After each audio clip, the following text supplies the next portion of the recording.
여러분 안녕하십니까? 오늘 외전에서는 조금 전 본방에서 모셨던 김성훈 변호사 모시고 각종 법률적 문제 이슈 짚어보겠습니다. 예, 기다리셨습니다. 안녕하세요. 예. 예. 일단 아까 얘기한 검찰 수사는 왜 저렇게 지지부진할까? 그 부분을 이건 뭐 여도 그렇고 야도 그렇고 다 갸우뚱하고 있습니다. 네, 한마디로 이제 이 사건의 전반에 대한 이해도 자체가 좀 일단은 떨어지지 않았나 생각이 들고요. 예. 특히나 이제 초기에 검찰 수사가 그 개시된 시점을 보면은 사실 좀 늦었습니다. 예. 근데 늦은 것 치고는 속도를 좀 냈었고요. 예. 그걸 보면은 결과적으로는 검찰 자체적으로 여러 가지 자료들과 증거들을 수집하고 예. 그걸 바탕으로 해서 범죄 혐의의 가설을 세우고 그래서 했다라기보다는 조금 어떻게 보면 손을 놓고 있다가 예. 소위 말하는 정영학회계사 쪽에 예, 녹음 파일에 의존해서 녹취록 예. 그런 내용들에 의존해 가지고 그것을 따라가는 수사를 했는데 그것을 따라가는 수사를 하더라도 또 거기에 따라가는 증거들도 같이 보강하면서 수사를 했어야 하는데 예. 그런 것들이 부족한 상태에서 일단은 급하게 뭐 압수수색도 처음엔 했고요. 핵심 인물에 대한 유동규에 대한 구속을 하기는 했지만은 나머지 더 멀리 퍼져 있는 뿌리들 그와 관련된 내용들에 대한 확인들은 조금은 제대로 하지 못했던 것이 아닌가 하는 생각이 듭니다. 그런데 이게 말씀하신 대로 어떤 무능에 의한 거라도 문제가 되겠지만 어떤 의도가 있지 않냐 의심을 사게 하는 부분은 더 어떤 그 검찰의 신뢰를 위해서는 더 최악인 것 같습니다. 무슨 얘기냐면 네. 늘 어떤 김 변호사님 모시고 같이 얘기를 나눴지만 자금의 흐름에 대해서 저렇게 아무것도 안 하고 있는 듯한 느낌. 네. 그 이유가 뭘까? 그러니까 이제 의심의 눈초리로 보는 분들은 저 검찰들 아직 그 검찰의 동질성, 검찰들 인맥을 보호하기 위해서 그런 거, 혹은 더 위에 누굴 보호하기 위해서 그런 거 아니냐는 의심을 사는 거고요. 그렇습니다. 그거를 예를 들어서 이 아까 그 설계 부분과 이 간단한 정리는 설계 부분이 있고, 네. 그 다음에 그 설계를 바탕으로 해서 민간업자에게 과도한 이익이 흘러갔는데 그 과도한 이익이 어디로 흘러 들어갔냐 이런 부분이 있는데요. 그렇습니다. 예. 그 두 부분 다 지금 전혀 진척이 안 된단 말입니다. 그렇습니다. 그러니까 예. 결국은 이제 수사를 소위 말해서 전방위적으로 할 필요가 있어요. 근데 지금은 마치 수도꼭지로 치자면 하나만 틀어놓고 하는 것 같습니다. 예.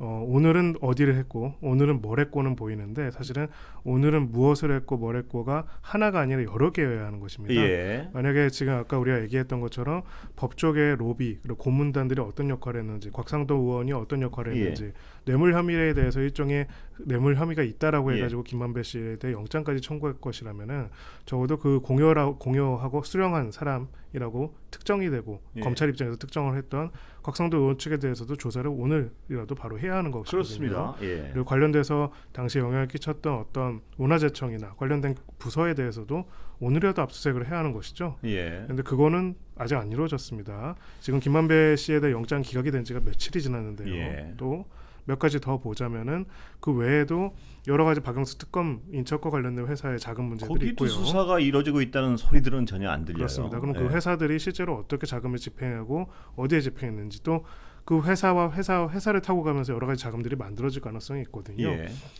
여기에 대해서 제일 중요한 게 수사라는 건 제일 중요한 게 신속성과 적정성입니다. 예. 빠르게 이루어지지 않으면 증거들, 시체적 진실을 밝힐 수 있는 증거들이 예. 사라지기 때문이죠. 그런 부분들이 제대로 이루어지지 않고 주요 인물들이 등장할 때마다 인물들의 발언에 따라 가지고 왔다 갔다 하는 듯한 느낌이 듭니다. 물론 예. 이제 우리가 수사 결과를 봐야겠지만은 과정과 결과 모든 부분에 있어서 소위 말하는 국민에 대한 신뢰를 얻을 수 있어야만 이 부분에 대한 이로 인한 여러 가지 공력과 여러 가지 국가적인 논쟁들이 좀 잦아들 수 있거든요. 예. 근데 결과적으로 이렇게 수사를 하고 이 정도 선에서 빠르게 종결시켜 버리게 된다면은 사실은 이 의혹의 실체들을 밝히고자 하는 국민들의 마음에는 흡족하지 못할 가능성이 높죠. 그러니까 지금 말씀을 하셨지만 곽상도 의원의 아들에게 50억 퇴직금을 준 것은 뇌물 성격이 진하다. 그런 의심을 버릴 수 없다는 게 이건 뭐 여도 마찬가지고 야도 마찬가지고 야당 의원들도 부정을 안 하세요. 네. 그러면 당연히 당시에 곽상도라는 어떤 기세등등한 굉장한 권력을 가진 사람이 50억을 곽상도 의원을 보고 줬을 거라는 의심은 합리적 의심이란 말입니다. 네. 그럼 그 곽상도 의원이 무엇을 했고 그 50억 때문에 이런 걸 당연히 수사를 하면 그 자금 흐름이 그 곽상도 의원 위에 누구한테 전달됐는지 그런 자금이 네.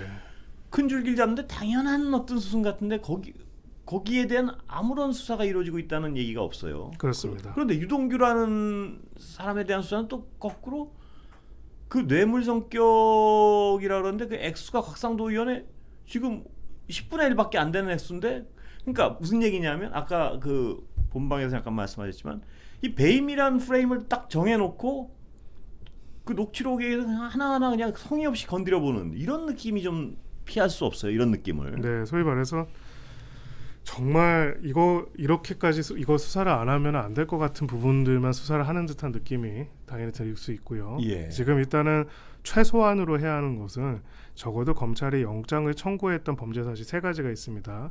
배임 그리고 뇌물 이 부분 이 부분이 있죠. 그리고 뭐 횡령 관련된 부분도 있고요. 근데 일단은 적어도 배임과 뇌물이라는 대항범 사이에서 공통으로 적용된 혐의에 대해서는 지금이라도 구체적인 사실관계를 확인하기 위한 것들을 다 확보를 해놔야 하거든요. 이 부분에 대해 가지고 국민적인 의혹이 제기되고 문제가 제기된 것에 비해서는 속도나 방향이나 순서들이 굉장히 맞춰지지 못하고 있고요. 특히나 이 김만배 씨에 대한 영장이 기각된 상태. 물론 이제 이거는 또 나눠서 볼 필요가 있는 게 검찰 수사의 적정성이 부족한 부분과 김만배 씨에 대한 영장이 기각된 것이 정당한지 여부는 또 별개의 문제긴 합니다. 아무리 부적절하다고 하더라도 이 로비와 인맥에 있어서 가장 핵심적인 역할을 담당한 김만배 씨가 구속의 상당성도 아니고 증거인멸의 우려가 사실상 필요성이 별로 없다라는 이유로 기각된 거에 대해서는 다른 비판이 또 있을 수 있거든요.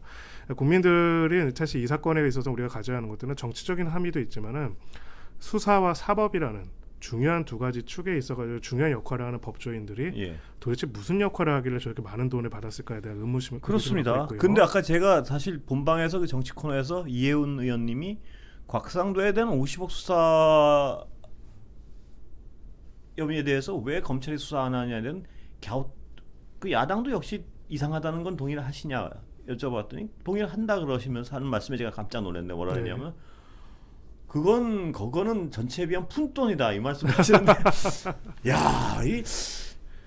그 말씀을 하시면 안 됐었을 것 같아요. 그 푼돈이 50억을 푼돈이라고 말씀하시는 그거에도 전 놀랐지만 그 곽상도 의원이 50억이 단순 50억이 아니고 만약에 뇌물적 성격이라면 곽상도 의원 아들에게 간 그 50억이 박상도 의원을 향한 뇌물이라면 곽상도 의원이 거기서 한 역할이 있을 거란 말입니다. 그렇죠. 그 역할이 누구를 위해서 어떤 역할을 했느냐. 또 누구의 어떤 바램을 바탕으로 그런 역할을 했느냐 하면 이 사건의 굵은 줄기가 드러날 수 있는 굉장히 중요한, 그러니까 돈 액수로도 엄청나지만 그 역할로도 굉장히 엄청난 역할인데 푼돈이고 아주 단순한 부분이라고 말씀을 하시는데 이건 여야를 떠나서 저 말씀을 하시면 안 될 텐데 하는 생각이 좀 들었습니다. 아까. 그 부분을 보지 못해서. 근데 정말 그 말씀하신 것처럼 액수만 하더라도 그렇습니다. 우리가 국회의원이 뇌물죄로 해서 그동안 이제 입건이 되거나 정치인이 잡힌 경우에 뇌물의 액수가 뭐 전직 대통령들을 제외하고는 수십억을 넘는 경우는 없었습니다. 그 50억 푼돈은 일반적인 이제 기업 범죄랑은 차원이 다른 문제. 제가 이 자리에서 농담하느라고 요새 이것 때문에 50억 푼돈으로 느껴진다고 제가 농담은 했어도 정말. 그렇죠. 또 저희는 이 사건에 관한 국민들의 관점을 보자면은 사실 지금 여러 가지 자영업자분들뿐만 아니라 모든 사람들이 힘들어하고 있지 않습니까? 근데 왜 이 사람들이 50억 대잔치를 벌이면서 이러고 있었는지에 대한 분노도가 있고요. 그렇다면 규명을 할 필요가 있고, 더욱이 이제 검찰 쪽에서 이제 영장을 청구할 때 이 부분에 대해서 아예 적시도 안 했다면 모르겠는데 영장에는 들어갔습니다. 김만배 씨 영장에는. 그러면 이거를 중요한 범죄 사실로서 일단은 상당한 소명 자료를 가지고 있다는 자신감에서 했을 텐데 그게 기각이 됐다라면요. 다시 그걸 보강하기 위한 수사로도 제대로 진행할 필요가 있죠. 어설펐다는 반증이 될 수도 있는 거 아닌가요? 그렇죠. 검찰 수사가. 그래서 이 부분과 관련돼서는 지금 의혹이 전방위적이고 개입된 사람이 많다면은 수사 인력을 더 보강해서라도 명운을 걸고 수사를 할 필요가 있습니다. 그리고 이 짚어볼 부분은 굉장히 단순한 것 같은데요. 무슨 얘기냐면 야당의 주장은 이재명 지사와 유동규가, 그러니까 유동규 본부장이 설계를 민간 쪽으로 과도하게 돌아가는 설계를 해주고 성남시에 손해를 끼치고 나중에 그 돈은 비록 아직까지 드러난 거는 야당 쪽, 지금 야당 쪽, 국힘 쪽 인사들만 드러났지만 그거는 이제 떼놓고 다른 문제고, 이재명 지사와 유동규가 어떤 설계를 민간 쪽에 왕창 몰아줄 수 있는 설계를 하는 배임을 저질렀다 이런 거거든요. 그리고 유동규는 그거에 대한 뇌물을 받았다는 건데 이재명 지사 측 주장은 뭐냐면 당시에 겨우 공공의 이익을 조금이라도 확보하기 위해서 안간힘을 썼고 국힘이 반대를 했다. 그 당시 국힘, 그러니까 네. 당시 한나라당인가요, 새누리당인가요, 헷갈리는데 당연히 자주 바뀌어가지고 예, 다 자주 바뀌어서요. 네. 방해를 했다. 그래서 결국은 확정 이익을 받아오는 거를 약속을 하고 그 다음에 하나 컨소시엄에 넘겨줬다는 그 평가를 해서 하나 컨소시엄에 줬다는 얘기 아니겠습니까? 근데 네. 왜 초과 이익 환수를 하지 않았느냐, 하지 못했느냐를 물어보면 뭐라 그러냐면 여기서 손실이 날 경우에도 몇 천억의 이익을 확보하는 걸로 했는데 만약에 초과이익이 나면 그것도 줘. 이러면 어느 민간업자가 거기 참여하겠느냐 이 논리거든요. 그럼 그 부분을 확인해보면 간단하거든요. 보면 네. 확인이 어렵지 않은데 거기에 대한 어떤 그러면 그때 누가 민간이 만약에 손실이 날 경우에 대비해서 수익은 확정이익을 주고 이익이 날 경우엔 또 주고 이런 계약은 어디에도 없다는 거예요. 그래서 유동규는 그럼 뇌물을 먹었다면 왜 먹었냐는 질문을 하면 뭐라 그러냐면 유동규가 할 수 있는 당시에 어떤 점수를 아주 어떤 투명한 점수제를 해가지고 유동규가 하나은행 컨소시엄에 줬기 때문에 당시에 공무원들이 뭘 자의적으로 할 수 있는 공간은 굉장히 적었다고 믿는다는 거예요. 네. 근데 유동규는 자기의 역할을 과신하고 좀 자랑해서 어떤 약간 뭐랄까요, 소액을 뜯는 역할을 했을진 모르겠다. 그러나 공무원들이 자의적으로 어떤 그 뭘 판단을 해가지고 뭘 집어주고 돈을 받았을 가능성은 없다는 게 이재명 지사 측 주장이란 말이에요. 네. 그럼 양측의 주장이 이렇게 단순하게 부딪힐 때는 네. 당시 하나 컨소시엄에 뭘 줄 때 어떤 장난칠 여력이 있었는지 들여다보면 되고 그걸 그렇죠. 금방 확인해서 발표를 하면 되는데 아무것도 안 하고 미루고 있는 것 같다는 느낌이 든단 말이에요. 바로 그 지점입니다. 저희가 어떤 분들이 이 사건이 복잡하다고 얘기를 해요. 예. 굉장히 단순합니다. 아주 단순하죠? 단순해요. 아주 예. 단순해요. 뭐냐면은 일단은 그러려면 단순하게 보려면은 서로 구분되는 쟁점들은 일단은 별개로 놓고 볼 필요가 예. 있습니다. 뇌물이라든지 돈의 흐름은 당연히 밝혀내야 하는 거고 밝혀내야 되고요. 엄정하게 수사하고 예. 처벌해야 하는 거고요. 일단 이 사업 계약 구조 자체만을 보죠. 사실은 이 사건 관련돼서 민간 개발을 정영학 회계사 이런 사람들이 계속 하려고 노력했고 여러 가지 작업들을 하고 로비를 하다 구속도 됐다. 예. 팩트, 이거 예. 팩트입니다. 예. 그리고 그 로비의 내용 중에서는 공영 개발을 저지하고 민영 개발을 하려고 하는 거 예. 팩트입니다. 팩트입니다. 예. 이 민영 개발에 대해서 100% 민영 개발에 대해서 이재명 지사가 막고 공영 개발을 하려고 했던 거 이것도 그것도 팩트입니다. 예. 자, 여기까지는 정리된 상태에서 그러면은 말씀하신 것처럼 이제 그 부분이죠. 우리가 왜 그러면 이 사업에 인해서 발생하는 막대한 수익이 나고 막대한 어떤 수익이 날 거죠. 그 수익에 대해 가지고 왜 이렇게 배분하도록 했는지 예. 이제 이게 가장 핵심적인 예. 쟁점이거든요. 여기서 우선적으로 수익을 가져온 부분에 대해서는 아무도 문제 제기하고 있지 않습니다. 그렇습니다. 예. 그리고 이거를 우리가 주식 중에서는 우선주라고 해요. 예. 우선주로서 우선적으로 수익을 가져가는 거 오케이. 그런데 왜 나머지 수익, 더 초과되는 수익에 대해서는 안 가져왔는가에 예. 대해서는 법률적인 부분과 경제적인 부분을 나눠봐야 합니다. 예. 법률적으로는 나머지 수익을 가져오는 것이 가능한가? 가능합니다. 예. 이걸 참가적 우선주라고 하고요. 예. 일반적인 벤처 투자 계약의 우선주의 100%는 다 참가적 우선주입니다. 우선주가 먼저 배당을 받고 남는 이익 있으면 또 가져갑니다. 법률적으로 가능하겠죠. 그렇죠. 근데 그리고 예. 민관 합동 개발에 있는 다른 사례에서도 보통은 우선 수익을 가져가고 플러스 알파를 더 가져가게 되어 있습니다. 예. 그래서 그게 법률적으로 그게 불가능해서 안 했다는 말은 그거는 잘못된 예. 말이죠. 두 번째로 이제 경제적인 부분이죠. 예. 말씀하신 것처럼 경제적 부분이죠. 맞아. 두 번째가. 예. 예. 만약에 그렇게 우선 수익을 가져가고 초과 수익도 가져가는 경우에는 어느 민간업자가 이걸 하겠냐? 예. 그 말이 그게 맞다면은 이재명 지사 측 주장입니다. 그 말이 예. 맞다면은 뭐 당연히 이렇게 할 수밖에 없었다. 소위 예. 말해서 민간업자 중에서 이런 구조로 우리가 초과 수익도 여기서 가져간다고 했는데 아무도 응찰할 곳이 없었기 때문에 이거를 이렇게 하지 못했다라고 하면은 예. 당연히 이해가 됩니다. 예. 하지만 역으로 그것이 아니라 당시로서 이 사건의 사업성과 그렇게 공공 쪽에서 강제 수용도 해주고 인허가까지도 해주는 여러 가지 구조 속에서는 충분히 사업성이 있어서 예. 그런 조건을 내세웠더라도 수익을 가져올 수 있었다는 경제 상황이고 환경이라면은 그 말은 다른 말이겠죠. 예. 이 두 가지를 비교해봐야 하고 이 두 가지를 확인하는 데 있어서 그렇습니다. 가장 핵심 포인트는 예. 뭐냐면은 선정 과정에 있어가지고 소위 말해서 어떤 컴피티션이 있었는가. 그렇죠. 그러니까 소위 예. 말해서 민간업자들이 정말 아무도 여기에 응찰하지 않으려고 하고 참여하지도 않으려고 했는데 그래서 어쩔 수 없이 우리가 이렇게 공공이익들을 제한하고 한 것인지 예. 아니면은 애초부터 이거 설계하고 수익 얻은 사람들이 짜준 판대로 이거를 그냥 해준 것인지 예. 그거를 보면 됩니다. 근데 그 그러니까 지점에 그런 있어서 부분은 굉장히 확인이 어렵지 않을 것 같은데. 그렇습니다. 그래서 그 경제적인 부분들은 당시 참여했던 컨소시엄에 참여했거나 응찰을 했던 여러 금융기관들의 내부 자료들을 확인하면 또 나오거든요. 그게 그러니까 이제 이재명 지사 측 주장을 또 하나 보면은 당시 하나 컨소시엄에 줬는데요. 장난을 쳐서 하나 컨소시엄에 주면 같이 응찰하는 업체들이 지금까지 조용히 가만히 있었겠느냐.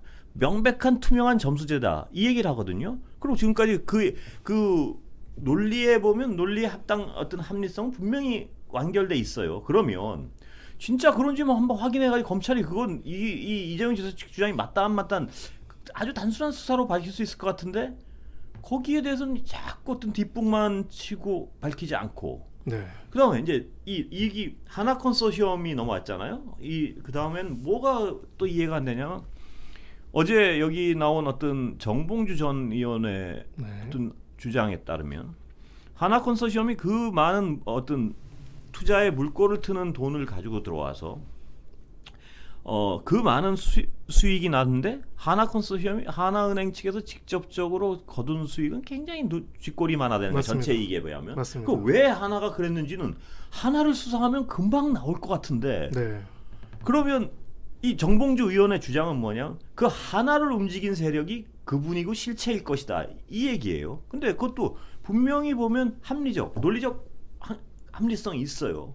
그럼 검찰도 같은 똑똑한 분들인데 하나의 어떤 자금 흐름과 하나가 왜 그랬는지에 대해 당시 하나의 관계자를 불러서 조사를 하고 그 윗선이 누구의 압력을 받았는지 그런 혜택을 주는데 특정 몇몇의 업자들에게 그 많은 돈을 주도록 압력을 하나에 가한 사람이 누구인지 그러면 곽상도 의원을 조사해야 될 가장 강력한 이유가 거기서 생긴 건데 곽상도 의원이 혹시 중간에 그런 역할을 한 것은 아닌지 아주 짚어볼 부분이 이 사실관계를 따져보면 굉장히 단순한 부분들이 몇 개인데 거기에 대해서는 전혀 뒷북을 치고 아까 변호사님 말씀하시지만 왜 그러는지를 모를 정도로 수사가 진행이 안 되고 있는 네, 어떻게 그 부분이 보면은 궁금할 수밖에 없습니다. 가장 이 의혹에 있어서는 쟁점이 여러 가지인데 가장 핵심을 관통하는 질문은 사실 말해서 공공 개발을 통해 가지고 엄청난 수익이 확보되는 사업이에요. 기본적으로 수익이 확보됩니다. 예. 왜냐하면은 거듭 말씀드렸지만 논 하나 한 평을 여기다가 이제 40층 아파트를 지을 수 있게 인허가를 내주는 순간 그 자체로 40배의 이익이 발생하네요. 예. 자연스럽게 예. 금융 비용들을 빼더라도요. 네. 이런 과정에 있어가지고 이 사업이 수익성이 높게 평가됐다는 것들에 대해서는 당시에 이제 여러 가지 금융기관들에 대한 내부 검토 자료들이 있을 겁니다. 예. 제1금융권에서 금융이 참여한다. 그렇다면은 자기들 나름의 수익성, 안정성에 대한 분석 보고를 하거든요. 지금이라도 응찰한 모든 업체들에 관련된 내용들을 다 확인해 볼 필요가 있습니다. 그렇습니다. 예. 두 번째, 자 그럴 경우에 이제 그 한 가지 근데 구분해야 하는 건 법률적인 부분이기 예. 때문에 이 하나 컨소시엄을 비롯한 금융기관들 같은 경우에 지금 성남시가 설계한 같은 구조를 가지고 있는 경우가 100% 많습니다. 예. 이게 뭐냐면은 우선주의지만 비참가적이라고 해가지고요. 예. 대출 실행한 금액 플러스 알파 해당되는 금액만 이익을 제한합니다. 예. 이게 왜 그러냐면 우선주를 일종의 담보 형태로 발급을 하는 예. 거거든요. 진짜 사업에 참여하는 주주라기보다는 50억을 빌려주고 60억을 우선주 수익의 배당을 받는 이런 예. 구조로 되는 겁니다. 예. 이걸 PF 대출의 가장 일반적인 구조거든요. 다른 금융기관들은 그런 형태로서 이익이 제한됐을 가능성은 예. 있습니다. 예. 그거 자체는 굉장히 이례적이진 예. 않고요. 그럼 다시 그럼 질문을 돌아가면은 그렇다면은 금융기관이 아닌 사업의 핵심 주체이자 메인 주체인 성남시는 왜 금융기관이랑 똑같은 계약서를 써가지고 예. 1,822억이라는 금액 특정 금액으로 제한을 했는가? 예. 두 번째죠. 왜 제한했는지요? 왜 그 금액인지? 예. 이거는 내부로 확인해 보면 나올 것입니다. 예, 그렇습니다. 예, 그리고 그렇다면 당시에 소위 말하는 시뮬레이션도 있었겠죠. 사업자라면 시뮬레이션 하지 않겠습니까? 그래서 그 어떤 이재명 지사 측 주장은 이제 그러니까 지금 이런 부분이 하나하나 짚어보면 금방 수사가 진데 이게 총 규모에서 반반 하자 이런 논리였다는 거예요. 그러니까 이 정도 수익이 있으니까 그 반은 여기 확정 수익으로 가져오겠다. 근데 손실이 날 수도 있으니까 손실은 우리는 책임을 우리 성남시에서 무조건 뭐 손실은 보지 않겠다. 추정된 이익의 반은 우리는 확보하겠다. 대신 초과 이익이 나면 민간업자들이 알아서 해라고 족대는 게 주장이에요. 그렇죠. 예, 예. 예. 그렇다면 그 주장에 당시 어떤 컨소시엄에 참여했던 경쟁 입찰에 참여했던 다른 회사를 조사하면 이게 공평한 경쟁이었는지 아니면 처음부터 뭐가 있었는지 나올 것이고. 예, 예를 들어서 특히 가장 핵심적인 부분은 논리 필연에 대해서 우리가 살펴볼 예. 필요가 있는 게요. 우선적으로 이익을 확정하고 나머지 리스크에 대해서 책임을 안 지는 것과 예. 1번이죠. 예. 초과적인 이익을 우리가 가져오고 안 가져오는 것 사이에는 이 두 가지 사이에는 논리 필연 연결관계는 없습니다. 예. 법률적으로 이거는 예. 우리가 분명히 짚고 넘어갈 예. 필요가 그렇습니다. 있습니다. 예. 우선 수익을 확보하고 그건 그다음에 이제 법률적 부분이고 경제적 부분은 예. 아까 경제적 맞습니다. 예 그런 거죠. 리스크가 나더라도 우리 우선 수익 무조건 가져오고 나머지는 너가 알아서 해라. 그렇죠. 이건 가능합니다. 예, 그거 자체를 법률적으로 불가능한 건 아니고. 그러니까 그 주장을 증명하려면 그렇죠. 당시 입찰 참여 과정을 들여다보면 될 것이고, 그렇죠. 그 다음에 하나은행을 뒤져보면 될 것이고, 그렇죠. 하나은행은 왜 어떤 그랬는지도 아까 말씀하신 그런 네. 어떤 필연적이었는지, 혹시 하나은행이 어떤 쪽에다가 돈을 몰아줬는지, 그렇죠. 그게 확인이 되면 왜 엉뚱하게 하나은행 컨소시엄이 거기다 돈을 몰아줬는가 따져보면 그렇죠. 될 것이고, 네. 그럼 누구 압력이었는지 나올 것이고, 네. 그럼 이 사건의 실체는 그냥 드러나는 거거든요. 그 돈을 아주 간단합니다. 근데 예. 검찰이 왜 그럴까? 이게 사실은 저는 한 달 동안 아직까지도 지금쯤이면은 각 그 당시에 이 선정된 회사들 말고도 금융기관들 컨소시엄이 최소 2곳 이상 더 참여했다는 예. 보도가 있어요. 각 금융기관들이 이 사업에 대해서 어떻게 전망하고 소위 말해서 경제적 타당성을 본다면은 경제적으로 성남시가 A라는 조건을 하면 충분히 수용할 수 있었는지 예. 아닌지에 대해서 그렇습니다. 충분히 내부적 예. 검토 보고를 한단 말입니다. 예. 거기에 김대리 김 과장님이 개인적으로 결정해서 입찰하지는 않기 때문이죠. 그렇습니다. 예. 내부 사료가 다 있을 거예요. 그 부분에 대해서 지금쯤이면 다 확인을 해가지고 소환 조사도 하고 관련 그렇습니다. 조사를 해서 예. 거기에 따라서 두 가지 중에 하나겠죠. 당시에 이보다 더 유리한 조건을 하더라도 이 사업의 안정성과 수익성 때문에 많은 금융기관이 차지할 수 있었는데 예. 이 사람들한테 이익을 몰아주기 위해서 이걸 의도적으로 이렇게 설계했다. 예. 1번 중에 1번이고요. 아니다. 당시 사실 상황상으로는 그 이 조건으로 안 할 경우에는 특별하게 응찰할 수 있는 회사들이 없기 때문에 우리가 이렇게 한 것이다. 예. 2번이죠. 그렇죠. 결론이 날 겁니다. 그렇습니다. 예. 예. 다른 얘기 좀 넘어가 볼까요? 하도 네. 뭐 수사가 진척된 게 있어야지 뭘 좀 얘기를 나눌 텐데 수사 진척이 정말 어떤 검찰의 정서적 동질성이나 조직 이기주의 때문에 수사가 안 되는 그런 상황은 아닌 것으로 믿고 언론의 싶습니다. 보도가 더 빠르고 수사는 늦는 그렇습니다. 약간 이런 느낌이죠. 그런 네. 상황은 정말 아닐 것으로 믿고 싶습니다. 네. 수사 결과를 기다려 보죠. 좀 더 네. 진행 상황을. 자, 다른 얘기를 좀 해보면 윤석열 후보, 지금 후보죠. 전 총장의 그 징계 부분, 법률적으로 다 인정을 했습니다. 거의 대다수를. 그건 어떻게 보세요? 그 부분은. 일단은 그 인정한 내용들이 사실은 형사적으로 범죄를 구성할 수 있는 내용들을 징계 사유로 인정을 예. 했습니다. 그게 세 가지 사유가 있는데요. 하나는 소위 말해서 채널 A 수사와 관련된 수사와 감찰에 방해했다는 예. 그런 혐의가 있고요. 예. 그러면 또 정치적 중립 의무 위반과 관련된 내용들이 또 있습니다. 예, 그래서 이제 이런 부분들과 관련돼 가지고 결과적으로 정치적 중립 의무를 제외하고는 사유들이 다 인정을 했는데요. 예. 그렇다면은 또 판사 사찰 문건이 있죠. 판사 사찰 문건 관련돼서는 개인정보보호법 위반이고 예. 그리고 수사 방해와 관련돼서는 예. 형사적으로 구성한다면 직권남용, 권리행사 방해가 될 수가 있습니다. 예. 그래서 물론 이제 형사적인 허들과 행정적으로 징계의 타당성을 판단하는 허들이 좀 다르기는 하지만은 기본적으로 기초적 사실관계가 동일한 부분이 있기 때문에 이 부분과 관련돼서는 형사적인 책임과 관련된 논란까지도 갈 수 있고 그래서 이제 이번에 보니까 관련돼서 그거를 바탕으로 해서 고발을 한 것으로 보이더라고요. 예. 그래서 그 사건에 대한 수사 또한 진행이 될 것으로 보입니다. 아니 이거는 뭐 여야의 지지를 떠나서 대통령을 하시겠다는 분인데 당시 총장 당시에 지금 법원의 1심 판결이지만요. 1심 판결에 따르면 불법적인 힘을 동원해서 그 측근을 보호하기 위해서 감찰과 수사를 방해했다는 거 아닙니까? 법원이 인정한 게. 네. 심각한 일 같은데요. 왜 그 심각성에 대해서 그렇게 느끼지 않는 분들도 많은 것 같습니다. 이게 그러니까 여야가 이 정치적 어떤 대립이나 감정 때문에 그런 건데 사안 자체를 정말 우리가 어떤 쳐다보려고 우리 모두가 노력하려는 어떤 그 맞습니다. 이성이 굉장히 필요한 것 같습니다. 그러니까 예를 들어서 지금 정권이 미운 분들은 저 윤석열이 상처를 받으면 안 되는데 하는 어떤 맹목적인 거. 네. 또 지금 정권을 좋아하는 분들은 맹목적인 또 증오 이런 거 말고 사안 자체는 한번 솔직하게 서로 어떤 대화를 나눠보는 맞습니다. 그런 예. 게 정말 필요할 것 같단 말입니다. 여야를 떠나서. 축구 경기가 아니잖아요. 예. 그래서 제가 봤을 그럼요. 때 진짜로 이제 우리가 국가대표팀 축구 경기하면 우리 선수가 퇴장당할 때 한 대 아무도 차도 아무도 그게 공정한 판결이라고 보지 않잖아요. 축구 경기가 아니잖아요, 정말. 바로 근데 예. 그 지점이 저는 법률가로서는 어떻게 보면 공동체의 위기이자 민주주의의 위기라는 그렇습니다. 생각이 들어요. 왜냐하면은 이 공동체를 이루고 하나의 헌법 질서 속에서 민주 질서 속에서 살아간다는 거는 공통으로 이해하고 합의할 수 있는 질서가 있다라는 걸 전제로 예. 가는 거거든요.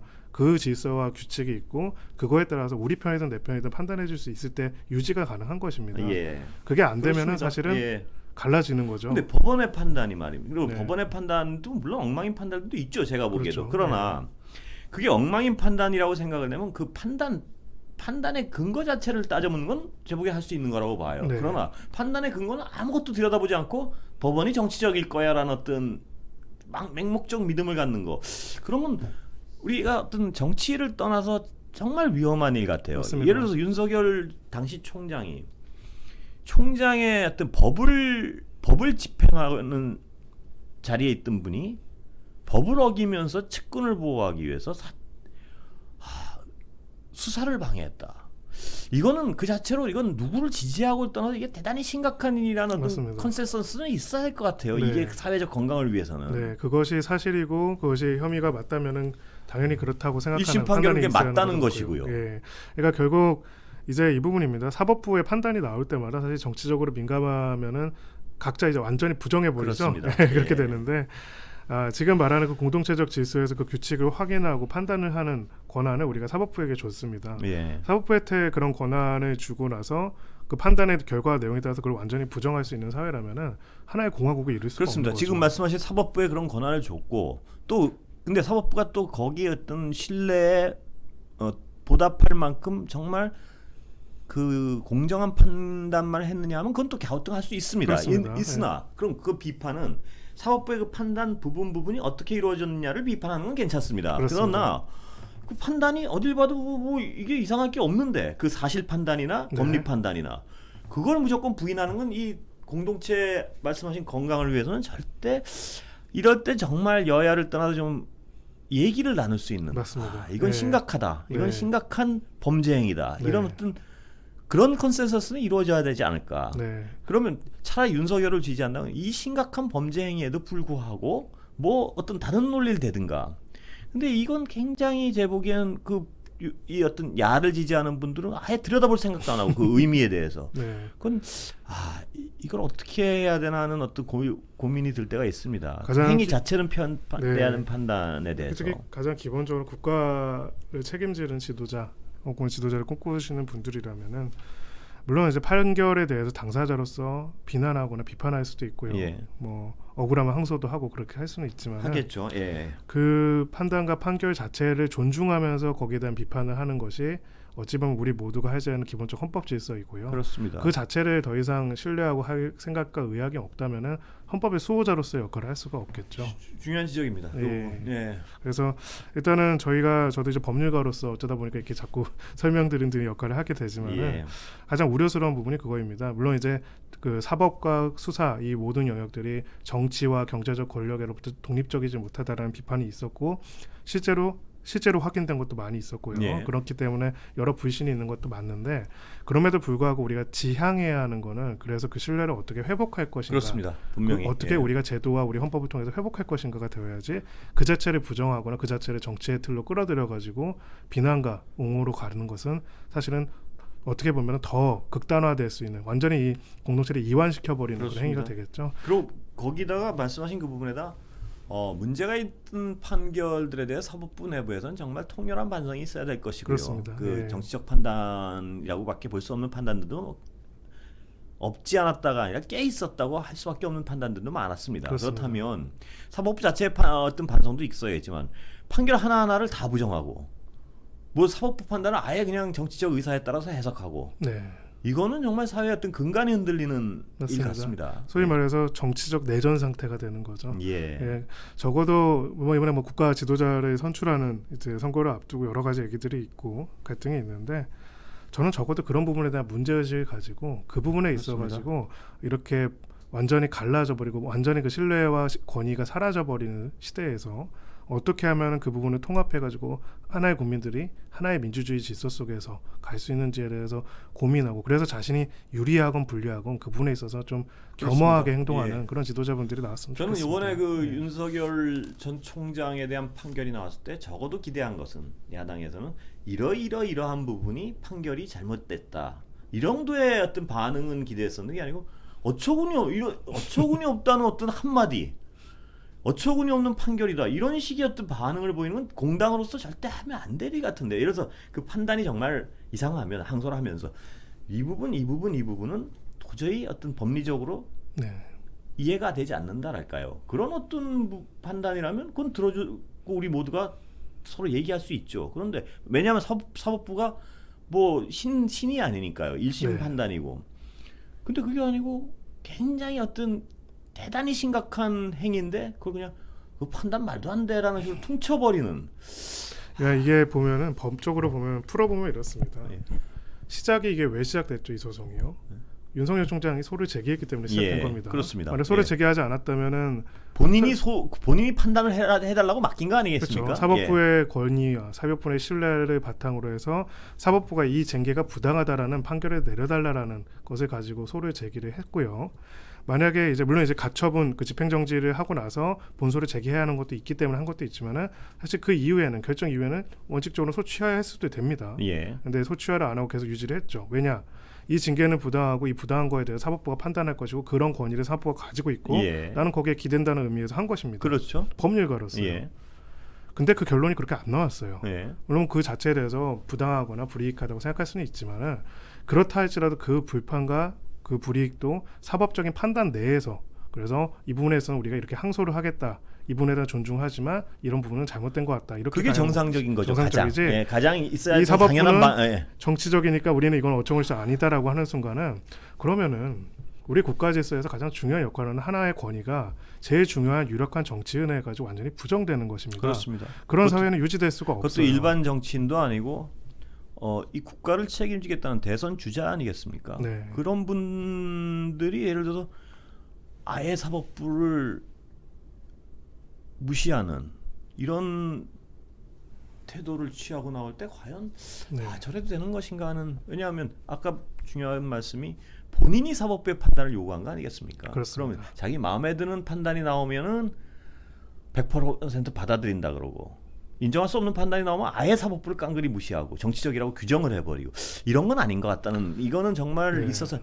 있어서 아까 지금 계속 불만이 있을 수 있습니다. 불만이 있으면 이 판단, 이 법률가가 아니겠습니까? 네. 특히나 그럼 이 부분 판단은 수용할 수가 없다든가 그런 얘기 한 마디도 잘 하지 않은 것 같습니다. 그냥 정치적이다, 네. 이 판단은. 네. 그 아주 전가의 보도인 정치적이란 프레임을 딱 붙여놓고 네. 아무런 사과도 없고, 이게 그렇게 되면은 당장은 그런 이야기를 하는 것이 그 정치인한테는 중요한 방어가 되고 중요한 포인트가 되지만 우리 공동체 전체의 공공의 이익이 될 수 있는 신뢰 수준을 무너뜨리기 시작하는 예. 거죠. 모두가 이제 그런 역할들을 하다 보니까 결국은 조금 우리 국민들을 하나로 묶어주고 신뢰할 수 있고 그런 권위 있는 판단해 줄 수 있는 주체가 사라지게 된 것이고요. 그러면 공동체가 와야 되는 겁니다. 그래서 저는 그런 경향성에 대해 가지고 좀 심각한 문제의식들을 가져주셨으면 좋겠어요. 그러니까 좀 어떤 정치적으로 동의하지 않는 분들의 말이라도 객관적 사실에 대한 어떤 그 공감대를 하나하나 확인하는 작업은 이 사회에 정말 필요할 것 같습니다. 그게 민주주의입니다. 예. 오늘 여기까지 하겠습니다. 네, 감사합니다. 감사합니다.